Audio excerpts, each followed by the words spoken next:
auteur de l'attaque, tireur suspect, tueur. Étonnant, non, cette prudence pour qualifier celui qui a tué 11 personnes dans la synagogue de Pittsburgh? Alors, beaucoup s'interrogent. Au départ, on ne parle pas, ou très peu, d'attentat ou de terrorisme. Et on ne parle pas du tout de condamnation collective ou de désolidarisation. Et oui, normal, l'auteur s'appelle Robert Bowers et c'est un Américain, suprémaciste blanc, de 46 ans.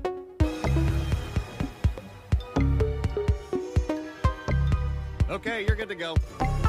Mais le problème, c'est qu'en réalité, il est loin, très loin d'être un cas isolé, puisqu'aux États-Unis, 2/3 des attentats terroristes sont en réalité commis par des extrémistes de droite. Et selon une étude, depuis 2001, 73% des violences, des homicides et des attaques commises aux États-Unis sont également commises par des extrémistes de droite. Mais là encore, pas de condamnation collective, pas de changement de loi, pas d'amalgame ou de débat public. C'est ce qu'ont voulu démontrer plusieurs chercheurs et sociologues du CNRS sur les réseaux sociaux, comme Jérôme Truc, qui souligne que techniquement, en termes de nombre de morts, de caractère antisémite ou de type de lieu, rien ne différencie l'attaque de Pittsburgh des attaques de Charlie Hebdo, de l'Hypercacher ou même de Saint-Étienne-du-Rouvray, tous qualifiés d'attentats terroristes. Mais alors pourquoi cette prudence? C'est vrai que ça ne vient pas immédiatement, mais tout bêtement parce que la figure du suprémaciste blanc n'est pas encore construite dans les médias états-uniens et même dans une partie des médias français comme étant une figure de la menace intérieure. Et donc évidemment, à partir du moment où elle n'est pas construite comme telle, elle n'apparaît pas spontanément comme une figure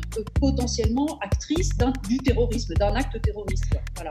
Et effectivement, si la figure du suprémaciste blanc n'est pas construite médiatiquement comme potentiellement actrice d'un acte terroriste, c'est parce qu'elle n'est pas ou très peu traitée comme telle. Une étude de l'université de l'Alabama démontrait que la couverture médiatique d'un attentat perpétré par un musulman était aux États-Unis 357% fois supérieure à celle d'un attentat perpétré par un non-musulman. Et par ailleurs, une autre étude rappelait que malgré les chiffres, la Maison-Blanche n'employait le terme terroriste que lorsque les attentats étaient perpétrés par des personnes identifiées comme musulmanes.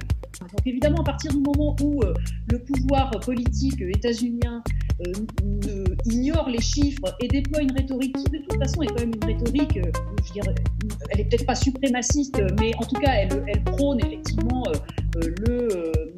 la défense d'une identité qui est une identité blanche, etc.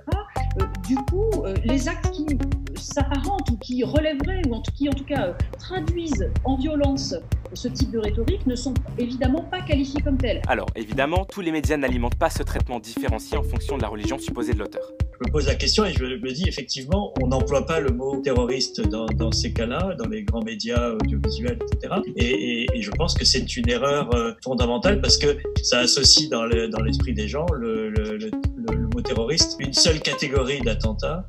Et je pense que c'est notre responsabilité aussi de ne pas tomber dans ce travers vers lequel on nous guide. Et l'autre élément que relève Samuel Hayat, chercheur au CNRS, c'est que ces attentats racistes commis par des personnes blanches ne donnent lieu à aucune condamnation collective, aucun débat public, aucun changement de loi, ni aucune stigmatisation collective. Et ce, même lorsque ces attentats sont commis en tant que blancs, au nom d'une suprématie blanche, les auteurs sont rattachés à leur opinion individuelle et ne sont pas associés à une identité. Et, privilège de la neutralité, ces actes et ces actions ne se répercutent pas sur d'autres individus ayant cette même identité. Et l'autre élément qui me semble important, c'est que, notamment aux États-Unis, il y a une définition judiciaire de ce que sont les organisations terroristes.